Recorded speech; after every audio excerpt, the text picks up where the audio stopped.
মরলে কালকে 2 দিন, পরের দিন কেউ কাঁদবে না। যাদের জন্য করলা কামাই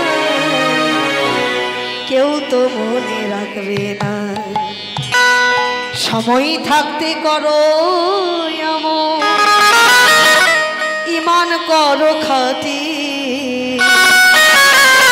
সময় থাকতে করো এমন, ঈমান করো খাঁটি। তোমার আমার শেষ ঠিকানা 3.5 হাত মাটি। সবাই মিলে 2 হাত তুলে আজকে বললে কালকে 2 দিন, পরের দিন কেউ কাঁদবে না। আজকে বললে কালকে 2 দিন, পরের দিন কেউ কাঁদবে না। যাদের জন্য করলা কামাই কেউ তো মনে রাখবে না।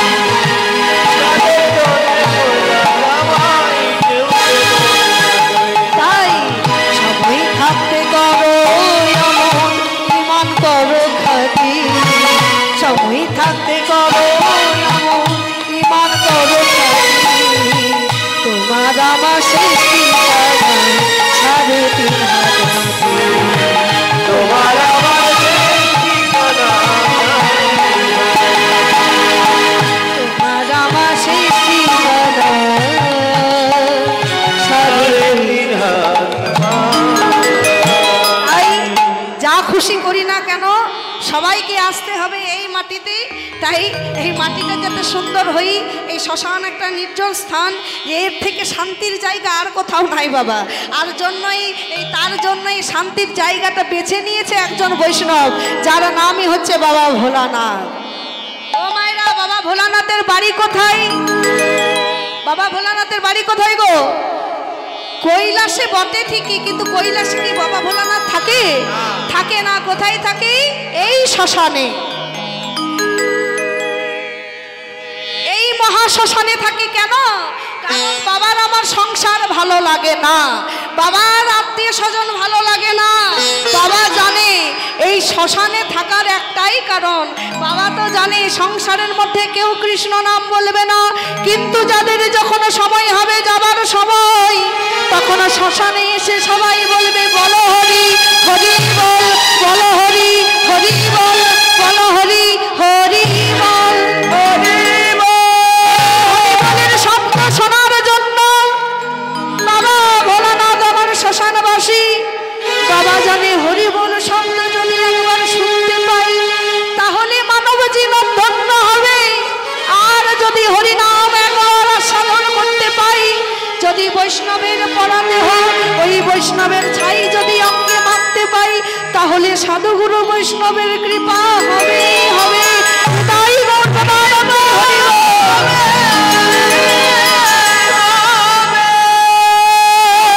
শোনো, এমন মানব জন আর পাবো না।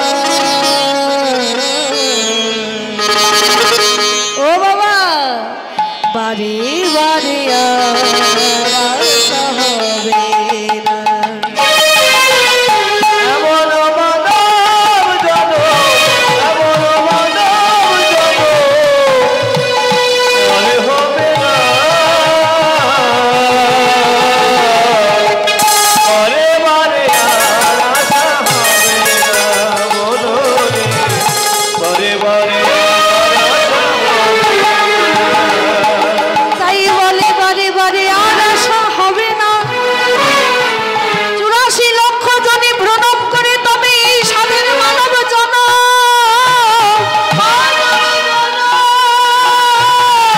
84 লক্ষ জনে ভ্রমণ করেছি, কত ছাগল হয়েছি, কত কুকুর হয়েছি, কত বেড়াল হয়েছি, কত কৃমি কীট হয়েছি।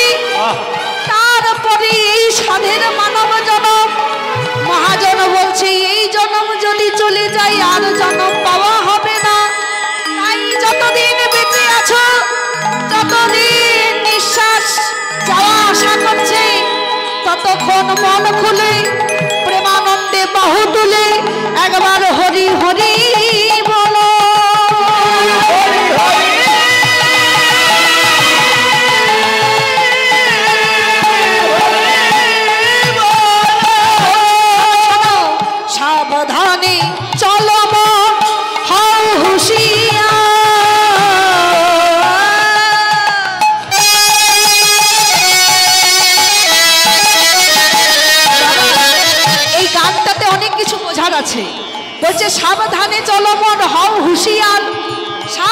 চলতে বলছে, হুঁশিয়ার হতে বলছে। কেন?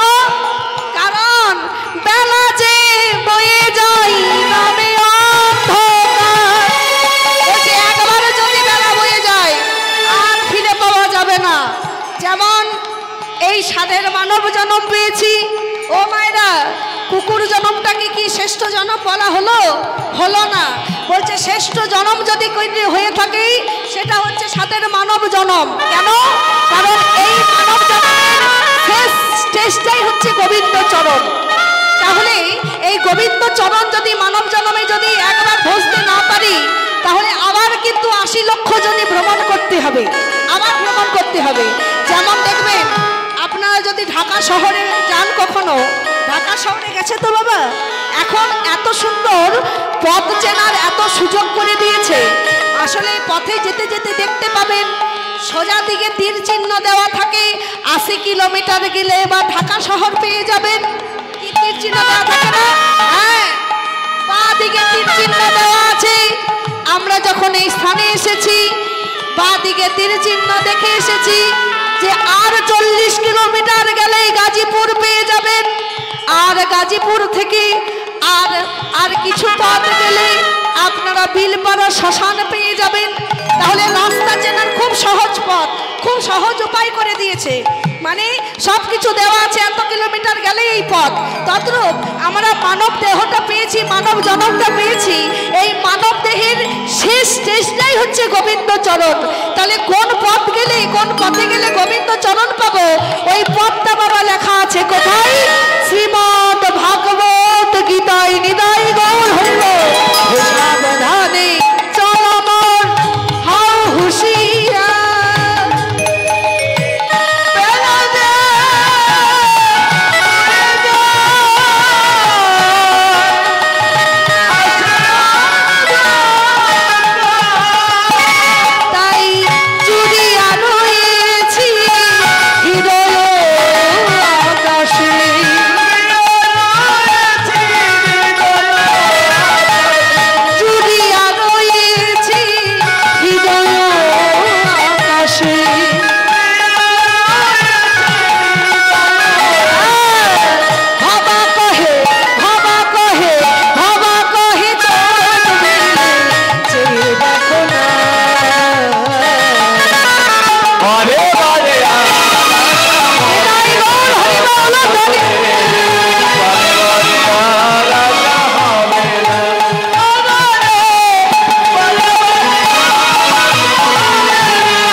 শ্রেষ্ঠ পদ, শেষ পদ।